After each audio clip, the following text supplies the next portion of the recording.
We all live and lead in an age of constant distraction and destruction.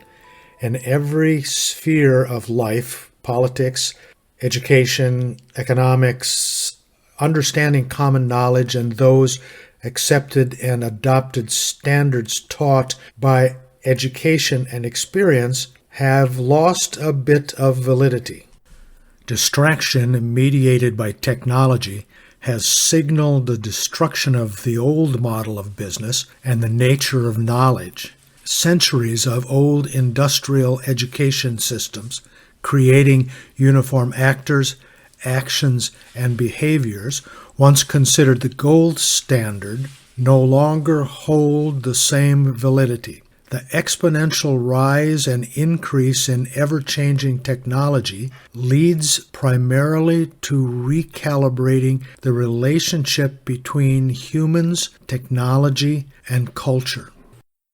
This is observable in the loss of a sense of community, the increase in ideological echo chambers in crowd mentality, the attention deficit syndrome, and egocentric individuality, the individual uber alles.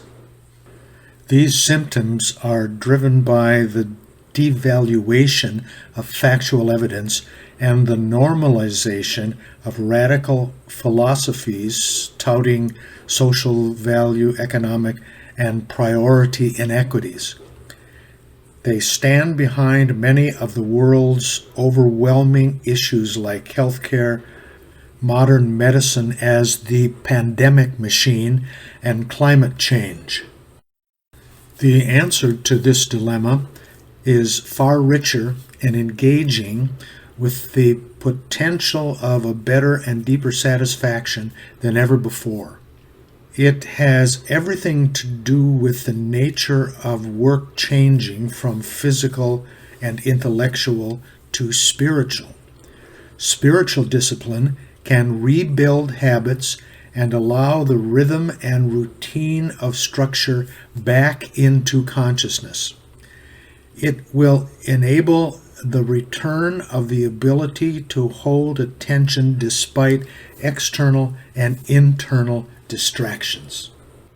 The two oldest world religions, Hinduism and Judaism, have traditions and individuals that were for millenniums mainly dedicated to knowledge and information. The Levites and Kohens of Judaism and the yogis of Hinduism were the original knowledge workers. These traditions have been dedicated to investigating the true source of knowledge and individual awareness. It's worth paying attention to these concepts and philosophies that are both timeless and relevant in learning to cope with environment and to gain clarity and insight. Both of these are more than wearing funny hats and learning pretzel poses. They are surprisingly relevant in today's world. Any discussion of spirituality comes with the danger of disintegrating into a territorial battle. For dialogue's sake, spirituality will be defined as the quality of being concerned with the spirit, the soul, instead of material or physical things. The difference between religion, spirituality, and belief is that religion is a specific set of organized beliefs and practices, usually shared by a community or group. Spirituality is more individually practiced and has to do with having a sense of peace and purpose, while belief is prioritized principles that drive behavior. Belief is the principal piece of character. Along with Judaism and Hinduism, Buddhism, Islam, and Christianity all carry spiritual traditions that are interested in the afterlife and the inward journey that unfolds moment by moment.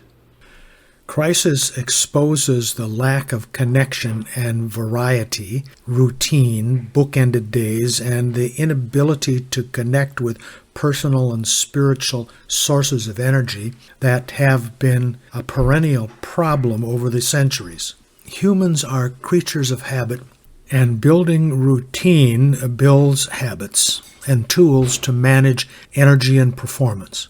Studies have shown that daily routines have far-reaching mental health benefits, and routines help alleviate anxiety. It is essential to sit down, identify what's wrong with you, and address your concerns in order to cope with anxiety. One of the primary things for professionals interested in performing well, staying active, and being employed is learning to reflect on self or meditation.